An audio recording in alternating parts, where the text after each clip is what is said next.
Om Swastiastu. Perkenalkan, nama saya Komang Cynthia Agustinasari. Hari ini saya akan mempresentasikan proposal tesis saya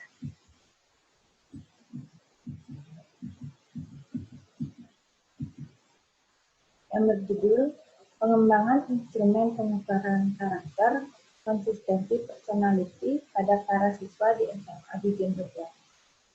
Sebelum saya memaparkan proposal saya pada hari ini, izinkan saya untuk menyapa dosen saya, yaitu Profesor Dr. Ketut Asana Intikon, selaku penguji satu saya. Dan terima kasih Prof atas kesempatan yang telah diberikan kepada saya pada hari ini. Baik, saya akan memulai presentasi saya. Adapun pembahasan proposal saya meliputi satu pendahuluan, kemudian landasan teori, dan metode penelitian.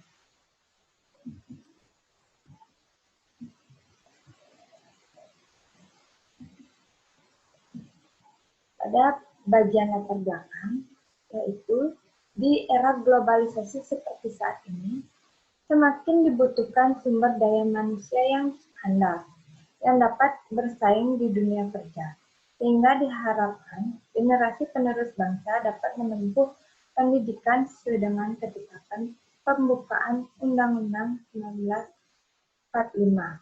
Telah dinyatakan secara tegas bahwa salah satu tujuan negara Republik Indonesia adalah mencerdaskan kehidupan bangsa. Pendidikan berperan dalam membangun karakter suatu bangsa. Pendidikan tidak terlepas dari permasalahan-permasalahan yang berkaitan erat dengan peserta didik dan proses pendidikan itu berlangsung. Salah satunya adalah kurangnya karakter pendidikan konsisten peserta didik di lingkungan sekolah.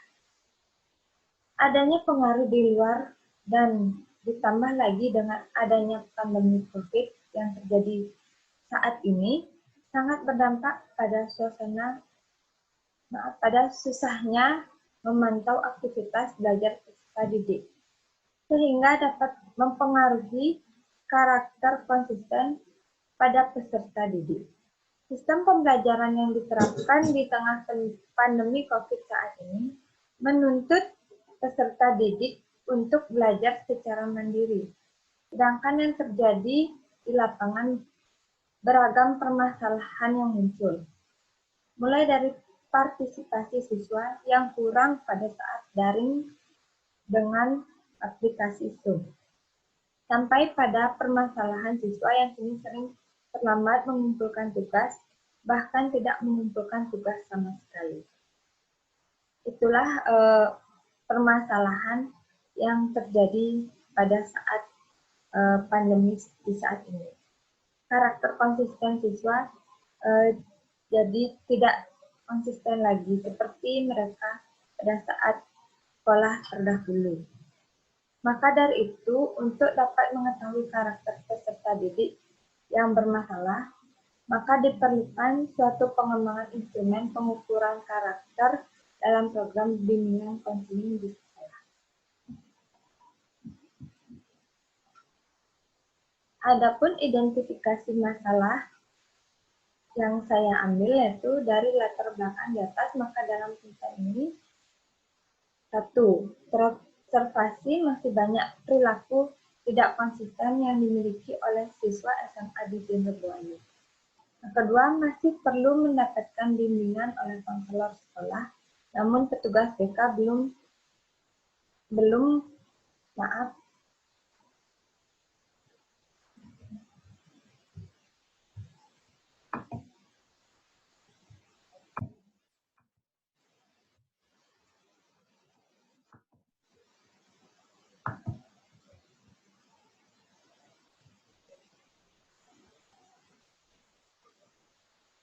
Adapun identifikasi masalah dari latar belakang yang telah saya paparkan tadi, yaitu pertama, terobservasi masih banyak perilaku tidak konsisten yang dimiliki oleh siswa SMA Wijen Rebualu.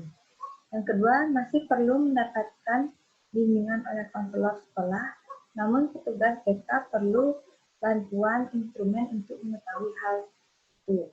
Yang ketiga, masih kurangnya instrumen yang dimiliki oleh guru BK dalam menilai karakter konsisten siswa SMA Wijen Rebualu.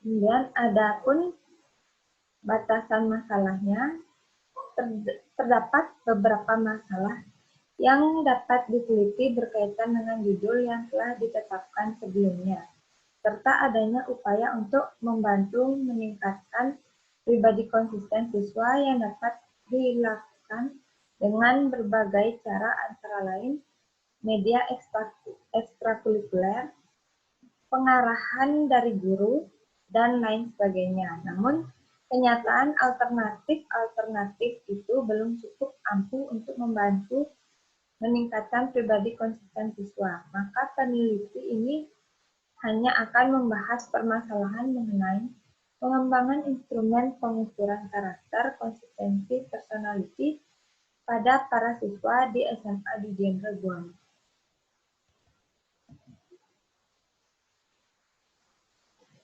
Adapun rumusan masalahnya, yang pertama yaitu bagaimana tahapan pengembangan instrumen karakter konsisten pada siswa di SMA Wijen Rebualu.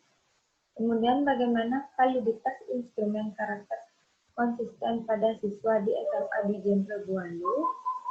Yang ketiga, seberapa efektivitas implementasi instrumen karakter konsisten pada siswa di SMA Wijen Rebualu.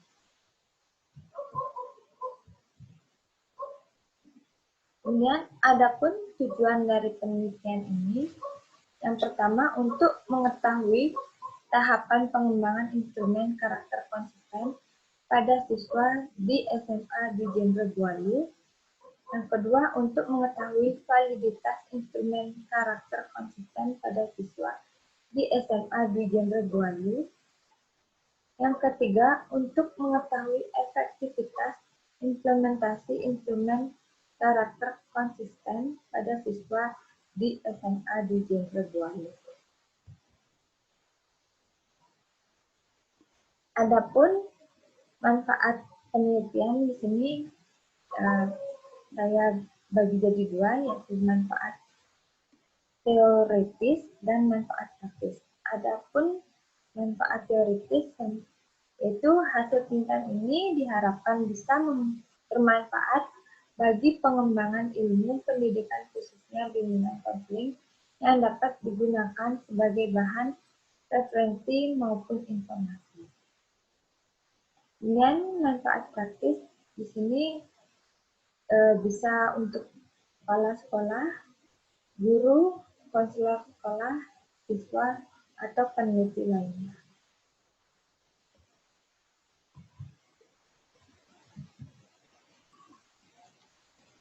Adapun landasan teori, yaitu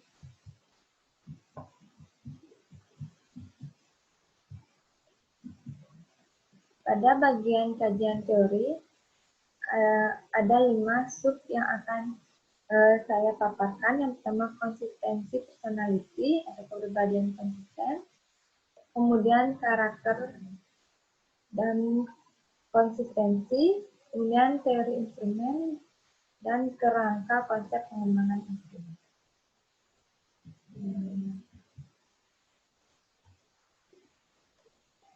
Baik, saya lanjutkan, yaitu pengertian dari konsistensi personality atau kepribadian konsisten. Kepribadian konsisten dapat diartikan sebagai ciri bawaan psikologi manusia, human psychological trait, yang menghasilkan tanggapan relatif konsisten dan bertahan lama terhadap rangsangan lingkungannya. Adapun indikator dari konsisten yaitu nilai inti, kemudian persetujuan, dan koordinasi, dan integrasi.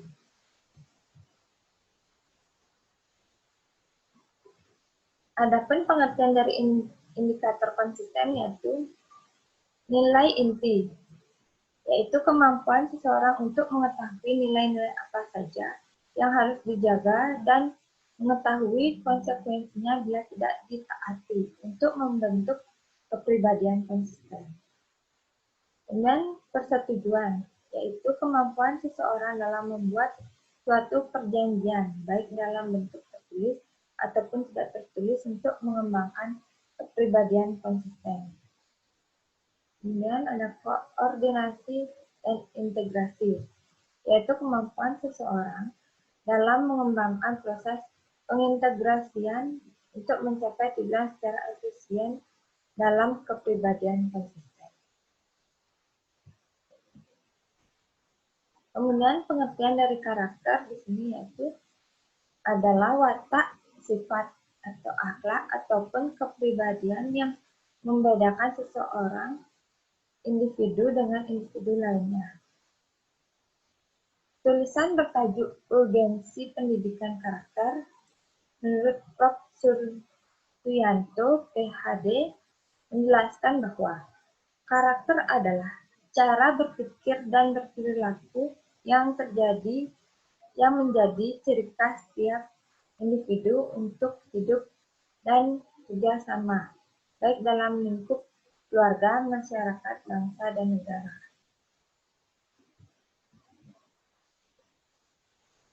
Adapun pengertian konsistensi, yaitu konsisten juga diidentifikasikan sebagai suatu sikap manusia yang memegang teguh sebuah prinsip atau pendirian.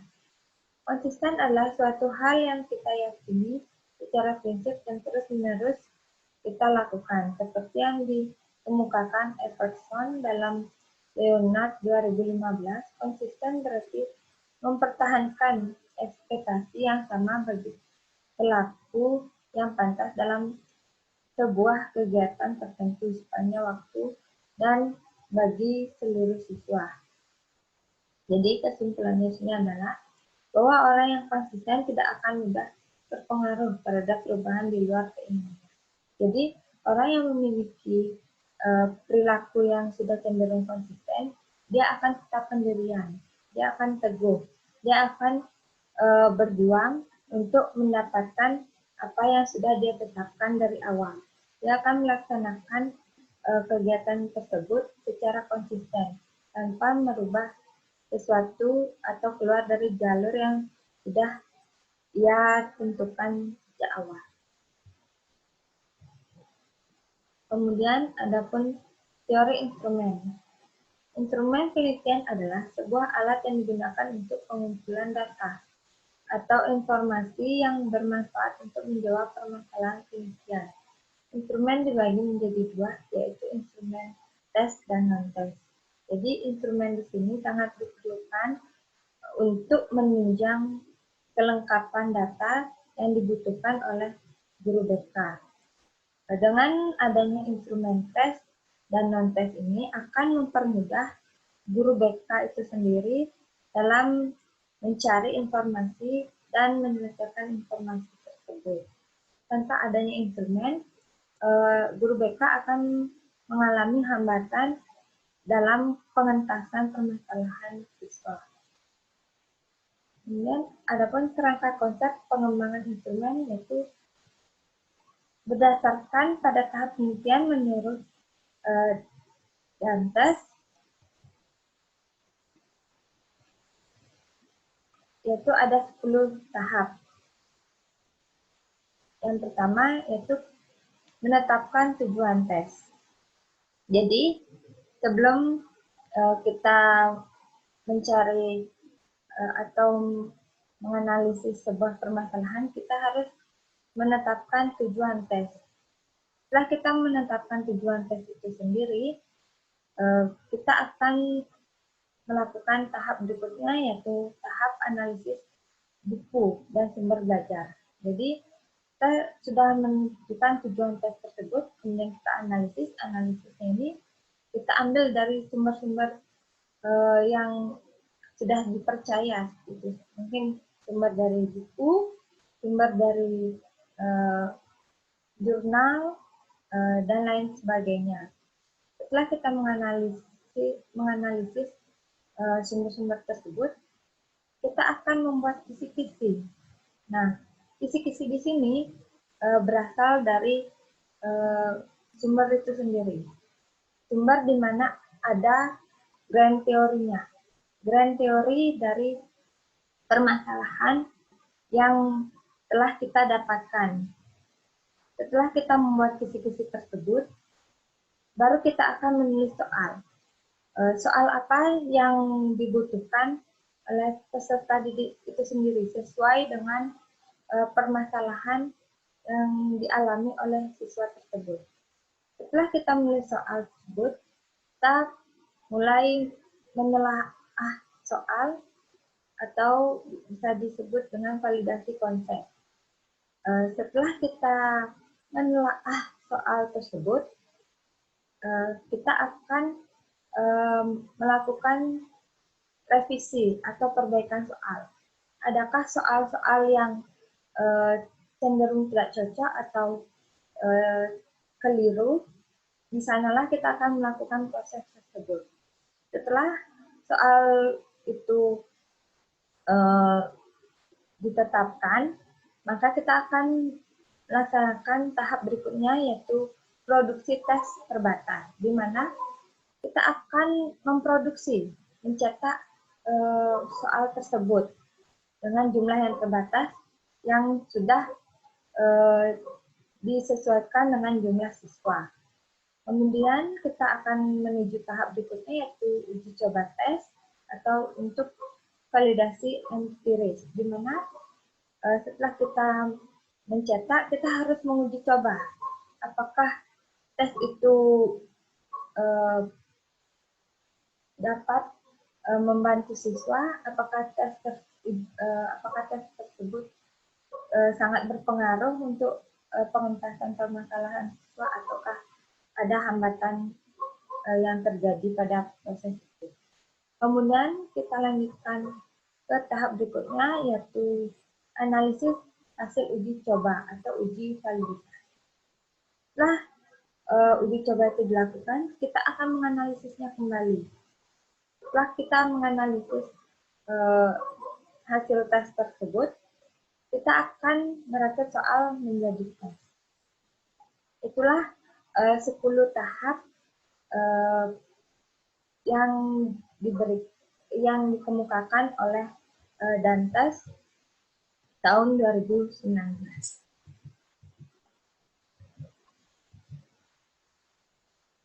Kemudian ada bab ini, metode penelitian. Saya akan membahas rancangan penelitian, subjek penelitian, populasi dan sampel. Kemudian ada variabel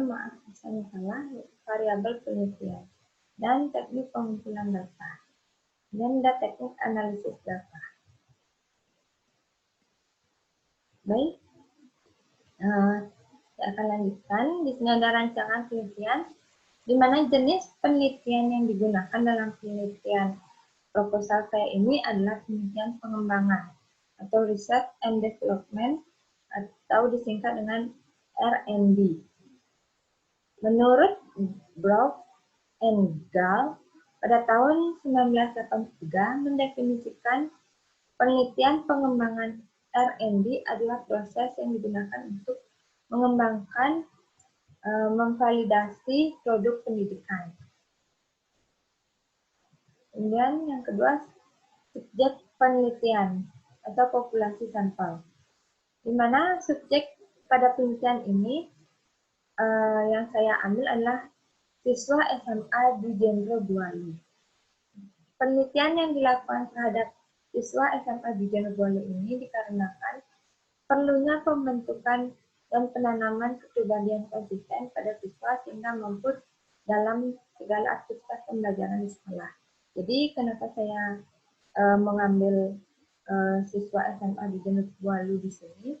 Karena saya melihat bahwa banyaknya siswa yang tidak memiliki karakter konsisten, selama pandemi COVID saat ini.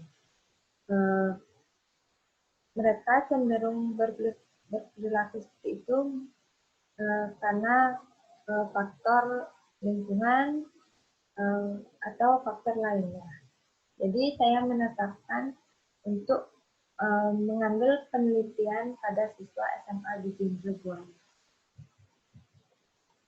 Adapun variabel penelitian, yaitu penelitian ini memiliki suatu variabel utama, yaitu variabel terikat adalah faktor yang diobservasi dan diukur untuk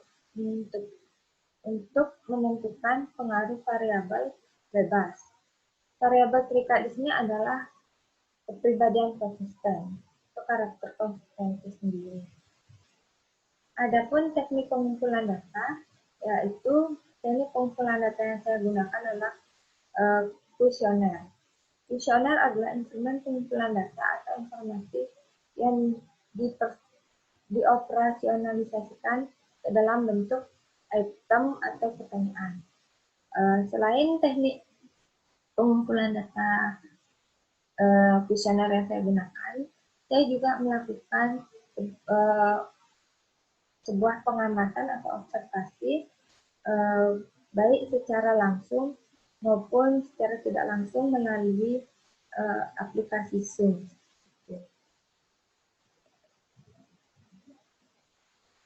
Kemudian ada teknik analisis data. Di mana teknik analisis data di sini saya bagi jadi 3, yaitu analisis validasi judges, kemudian analisis validasi empirik dengan product moment, dan analisis reliabilitas instrumen.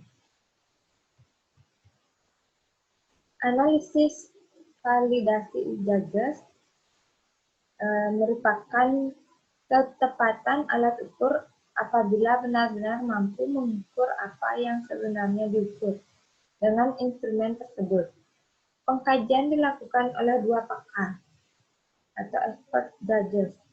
Pakar ini akan menilai kesesuaian butir tes dengan materi atau indikator yang diukur. Pengkajian ini dilakukan untuk menentukan validitas isi atau konteks validity dari kuesioner karakter konsisten. Proses melakukan teknik analisis data berarti akan menganalisis informasi atau data yang telah diperoleh dari nilai uji pakar, ahli, dan praktisi pendidikan dengan menggunakan uji Lause tahun 1975 menggunakan CPR dan CPI. Jadi di sini kita yang telah kita buat kisi-kisi dan dituangkan menjadi kuesioner, kemudian akan diuji kelayakannya oleh judges. Ketika kuesioner itu sudah layak untuk digunakan, maka kuesioner itu dapat diberikan oleh siswa itu sendiri.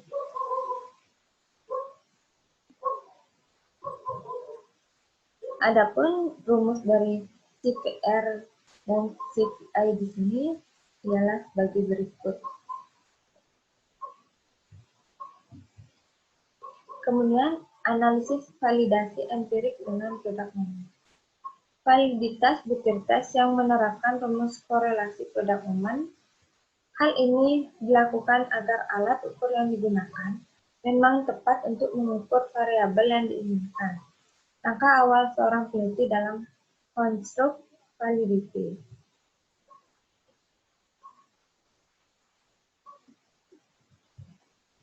Adapun rumusnya sebagai berikut. Kemudian analisis reliabilitas instrumen. Reliabilitas adalah ukuran yang menunjukkan seberapa tinggi suatu instrumen pada dapat dipercaya atau diandalkan untuk digunakan sebagai alat pengumpulan data. Kuesioner dikatakan reliabel jika pada saat digunakan secara berulang-ulang menghasilkan data hasil yang sama. Uji reliabilitas bertujuan untuk mengetahui konsistensi dari instrumen penelitian yang ingin diukur. Teknik pengujian reliabilitas dengan uji internal konsistensi yang selanjutnya dibahas dengan teknik Fuller-Richardos atau sering disingkat KR. Teknik KR yang sering digunakan adalah KR20 dan KR21.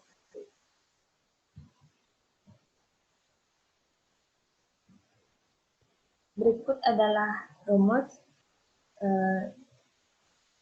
dari Arif Pintu 2018.